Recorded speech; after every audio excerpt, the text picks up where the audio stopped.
week's episode of Sailor Moon Crystal was cheesy, in all the right ways possible. This is such an old-school styled anime series, and I really love it for that. Its character designs, the obvious fact that it's based on a manga from the 90s, the music, the clothes, the dialogue, just the story structure. It just reeks of that 90s vibe. And I also gotta say, this is probably the most exciting episode of Sailor Moon Crystal thus far. It had the best action scenes, all the Sailor Senshi got to team up, the team actually got to go to the moon and learn a little bit more. Not only that, but it looks like we're getting closer to our climax. Or are we? We're actually only at episode 10, and that completely blows my mind. This series has been airing since summer, and we're just now getting into the double digits. And yet, it almost seems like we're getting to the end, or at least the end of this arc, because things are really starting to pick up. So, let's talk about some of the highlights. So,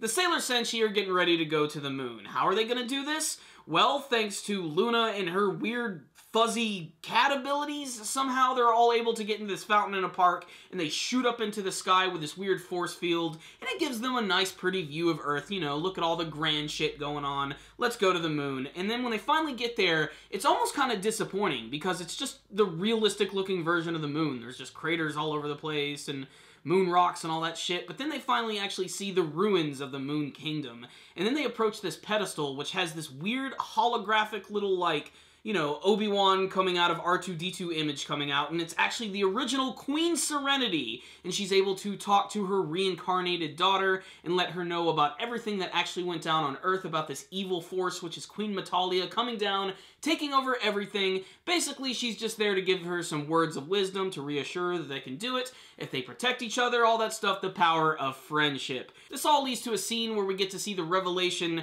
that Queen Beryl's guards actually used to be the guards of Prince Endymion, the Prince of Earth.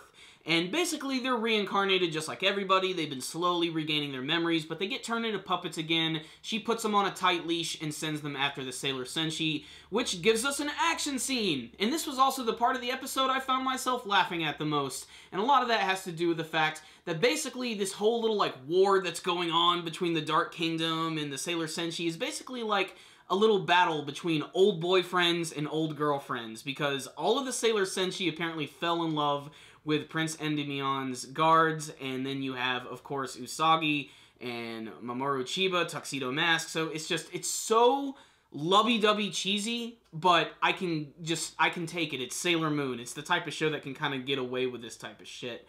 Otherwise, the action scene is really great, especially just the fact that the Sailor Senshi have teamed up and they use this move, which they actually used to just, like, blast them away and almost make them completely regain their memories, but then they just do a quick escape, which is bullshit. I don't care how early or how late they hit him with that technique, they should not be able to just teleport away like that. I think that's stupid. But this was a good episode, so what's the rundown on this week's episode of Sailor Moon Crystal? It was a pretty good episode. It wasn't a perfect episode by any stretch of the means. I mean, there was definitely some problems with it, and I can understand if some people are not going to like the ridiculous cheesiness of the show, but I kind of like it. I think it's one of those shows that can sort of get away with that. And what I also really loved about this episode is just getting to see the capabilities of the Sailor Senshi a little bit more. You know, not just the fact that they can transform and use attacks, but just the fact that they're traveling around in space. That one move that Usagi does at the very end of the episode where she jumps up and uses her healing escalation powers. The fact that it just covers all of the Earth just speaks volumes for how powerful she is. And you know, it's not fair of me, because a couple of months ago, I did a versus video on Ryuko Matoi from Kill La Kill going up against Sailor Moon, and I didn't know a lot about Sailor Moon, and the more I see of her powers and, like, how far they can go, like, even beyond the Earth, and the fact that they can travel in space and all that stuff, really just shows that she's going to be a really capable and strong hero as the series is going to go on. But at the same time, as her mother also reminded her, or her old mother, basically said, you still have to remain yourself to be a normal girl. So I do think that's interesting. I don't think we want to see too much of a change from her character, because her dim-wittedness is actually something that I actually like about her character, even though it's not exactly the most positive character trait. But otherwise, this episode was just a lot of fun, a lot of cool story moments, a lot of ridiculous funny moments too, some that I think are still inadvertently funny. Just seeing Luna at a computer desk with her arms spread out over it, just It's an internet meme waiting to happen. I don't know how they don't take that talking cat seriously. Otherwise, it was a good episode, good action, cool stuff at the end. Frickin' Prince Endymion is about to become the puppet of Queen Beryl, although, come on.